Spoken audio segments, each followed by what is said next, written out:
So back to our Vidlin application, I've got Postman open, and I'm going to send a post request to our rentals endpoint. And here in the body of the request, we have a valid customer ID and movie ID. Now let me show you what happens if we change this object ID to a value like 1, 2, 3, 4. So this is not a valid object ID. Let's send this request. You can see this is hanging there. And if you look at the terminal, you see this error, unhandled promise rejection, which basically means we had a promise that was rejected, but we didn't handle that properly. Now, as I told you before, we have a separate section about error handling and logging in the course, so let's not worry about this part, but look at the error message.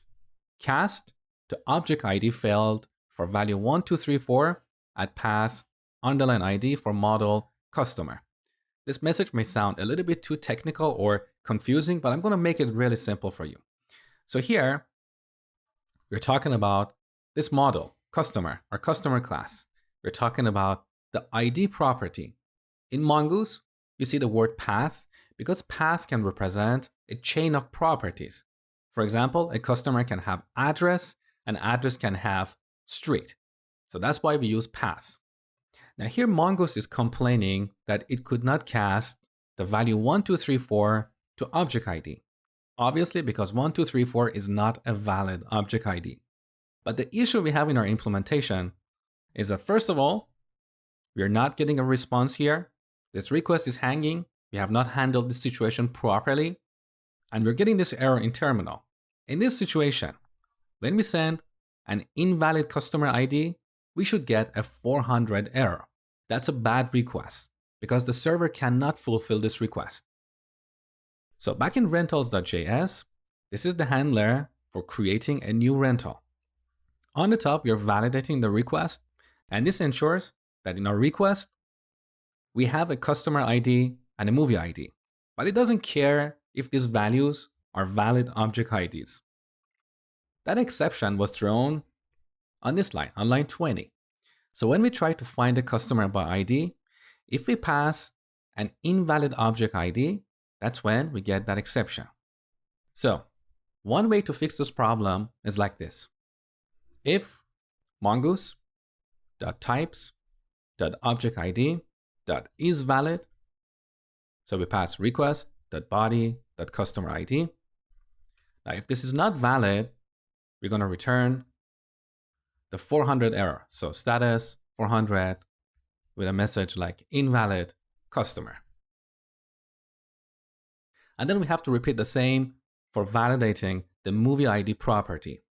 However, this is a bad implementation. This is a bad approach to solve this problem because earlier we defined this function to validate our request. So this logic really belongs to this function. So in this function, we want to make sure that customer ID is a string, it has a value, and it's a valid object ID. So if the input is in the right shape, then we go to the database to find that customer, okay? So I'm going to delete these two lines from here. Let's go back to our validate function. So that's in rental.js. Here is our validate rental function. Now here we need to add custom validation because we need to talk to Mongoose. We need to call the isValid method of object ID type. Now extending this validation is a little bit complex and you don't want to repeat that every time you have a validate function. There is actually an NPM package for adding support to validating object IDs in Joy. So back in the terminal, let's install joy-object-id.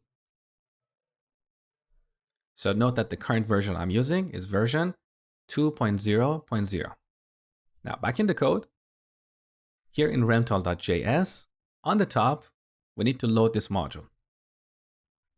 So require joy-object-id.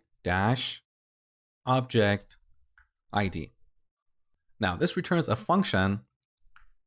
We need to call this function and pass a reference to this joy module. So we pass joy here. And by the way, you don't have to memorize this. You can simply look at the NPM documentation. Now the result of this is a function. So we can set joy.objectID to this function. So objectID is a method on this joy object. Actually, it's better to use a capital I here. Now back to our validate function.